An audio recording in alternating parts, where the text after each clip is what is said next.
اور حضور نے فرمایا ہے وہ جنگ جب ہوگی تو ایک باپ کے اگر 100 بیٹے ہوں گے تو 99 ختم ہو جائیں گے، ایک بچے گا۔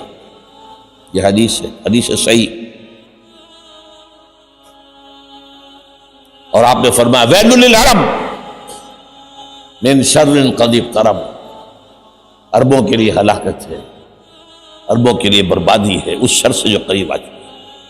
اور آج جس طرح انہوں نے ان کی تہذیب کو اختیار کر لیا، دبئی جا کر دیکھیے، بدترین مغربی معاشرہ جو ہے وہ دبئی کے اندر ہم نے قائم کر کے دکھا دیا۔ اب سعودی عرب اس راستے پر بڑھ رہا ہے۔ اب نوٹ کر لیجئے، یہ کتابیں اگر آپ پڑھنا چاہیں تو کتاب الملاحم میں پڑھیے، بدترین عذاب عربوں پر آیا کھڑا ہے، سروں پر تنا ہوا ہے، بدترین۔ ایسی جنگ ہونی ہے الملحمۃ العظمیٰ، جس کو کہ میں بھی آپ کے گواہی پیش کر دوں گا، جسے کہا گیا ہے لاسٹ کروسیڈ۔ بش نے بھی کروسیڈ کا لفظ بول دیا تھا، پھر واپس لیا اس نے۔ نکل جاتی ہے جس کے منہ سے سچی بات مستی میں، فقیہ مصلحت بھی سے اور ہندے بادہ خار اچھا، کروسیڈ کہہ کر پھر واپس لیا۔ یہ کروسیڈ، اس کے اوپر جس قدر نقصان ہونا ہے عربوں کا، گریٹر اسرائیل بنے گا، یہ عراق، شام، اردن، سعودی عرب کا کچھ شمالی علاقہ، ترکی کا جنوبی علاقہ، مصر کا صحرائے سینا، اور اس کے ساتھ ہی جو بہترین اس کا زرخیز ترین علاقہ ڈیلٹا آف نائل، یہ سب یہودیوں کے قبضے میں جائے گا۔ اس کو حدیث میں کہا گیا الملحمۃ العظمیٰ۔ عیسائی 80 علم لے کر اے مسلمانوں تم پر حملہ آور ہوں گے، اور ہر علم کے نیچے 12,000 فوج ہوگی، 9.5 لاکھ فوج۔ یہ نیٹو کی تیاری کس کے لیے ہو رہی ہے؟ جب USSR کا خاتمہ ہوا تو پوچھا گیا تھا نیٹو چیف سے، اب کس لیے؟ تمہارا وہ دشمن تو ختم ہو گیا، اب ہمیں اسلامک فنڈامنٹلزم سے نمٹنا ہے۔ وہ جانتے ہیں خطرہ یہی ہے، اب اسلام ابھر سکتا ہے، مسلمانوں کے سینوں کے اندر وہ آگ ہے، اوپر خاکستر آ گیا ہے، تمہیں اٹھانا بیٹھنا، یہ اندر تو انگارہ ہے، اوپر سے راکھ ہے، اسے دھوکہ نہ کھا جانا ان کے دلوں کے اندر۔ اور بش نے کہا تھا مسلمان چاہتے ہیں کہ ہسپانیہ سے لے کر انڈونیشیا تک نظام خلافت قائم کریں، اور میں حیران ہوا تھا کہ اس کمبخت کو ہسپانیہ کا خیال کیسے آ گیا؟ ہمیں تو کبھی آتا ہی نہیں، اب ہم تو بھول گئے، وہ تو 500 برس پرانی بات ہے جبکہ وہاں سے ہمیں نکال دیا گیا تھا۔ اگرچہ اقبال نے کہا تھا ہے ارض فلسطین پہ یہودی کا اگر حق، ہسپانیہ پر حق نہیں کیوں اہل عرب کا؟ ہسپانیہ میں تو 800 سال حکومت کی مسلمانوں نے، اور ابھی 500 برس سے گزرے ہیں نا۔ یہودی تو ارض مقدس سے 2000 سال نکالے گئے، انہیں لا کے آباد کیا گیا، عربوں کے سینے میں خنجر بھونک دیا گیا۔ وہ چھوٹا سا ملک جو چاہتا کرتا، کوئی پوچھنے والا نہیں۔ امریکہ جیسے اپنے بیٹے کی حفاظت کرے ویسے کرتا اس کا۔ اور حضور نے فرمایا ہے وہ جنگ جب ہوگی تو ایک باپ کے اگر 100 بیٹے ہوں گے تو 99 ختم ہو جائیں گے، ایک بچے گا۔ یہ حدیث ہے، حدیث صحیح۔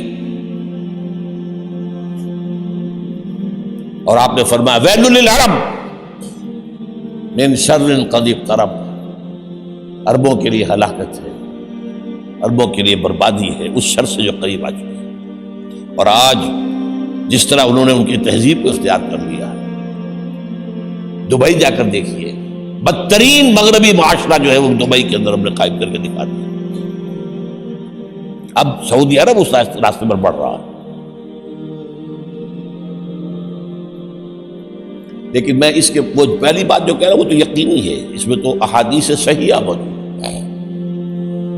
اگرچہ اس کے بعد پانسا پلٹے گا، پھر حضرت مہدی کا ظہور ہوگا، حضرت عیسیٰ کا نزول ہوگا، اور وہ گریٹر اسرائیل گریٹر گریو یارڈ بنے گا یہودیوں کا، ایک ایک یہودی قتل ہوگا اور دفن ہوگا۔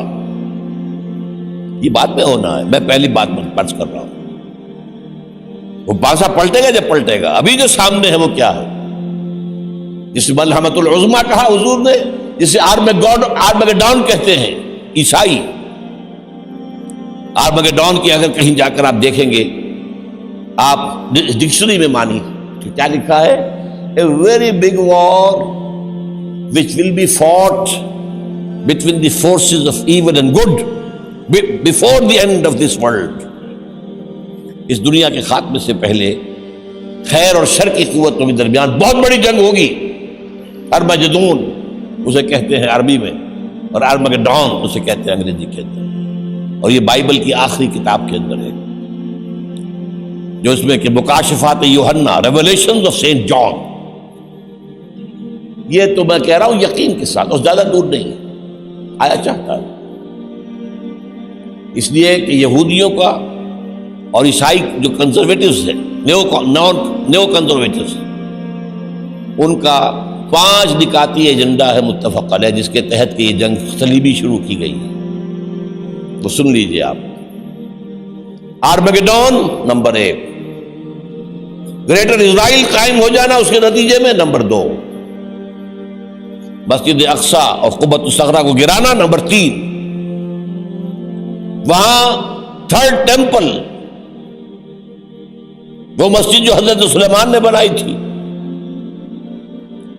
1000 قبل مسیح میں، پھر برباد کی تھی نیبوکدنیزر نے، دوبارہ بنائی گئی، پھر دوبارہ ختم ہوئی 70 عیسوی تک گری پڑی ہے. ان کا خانہ کعبہ گرا ہوا ہے 70 عیسوی سے لے کر آج تک.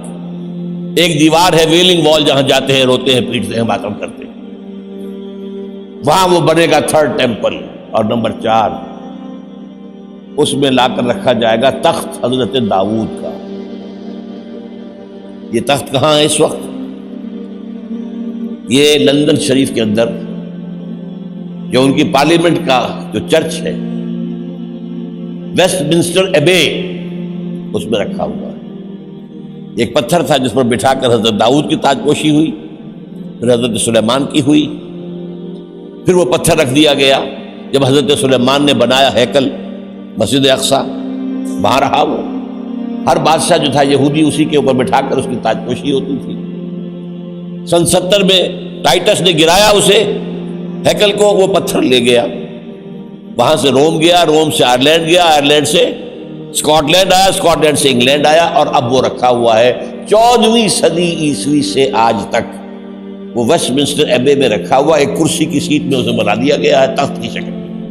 اب انگریزوں میں کوئی ملکہ ہو، کوئی بادشاہ ہو، جس کی بھی تاج پیش ہونی اس میں ہو، یہ لا کر رکھا جائے گا 3rd ٹیمپل. اور اس پر یہودیوں کے خیال کے مطابق ان کا مسیحا آئے گا جو مسیح دجال ہوگا. عیسائیوں کے خیال کے مطابق حضرت عیسیٰ آئیں گے، وہ ہمارا بھی خیال ہے حضرت عیسیٰ آئیں گے علیہ السلام. بہرحال یہ تو بات کی باتیں ہیں نا. اس وقت جو میں عرض کر رہا ہوں، عربوں پر بہت بڑا عذاب.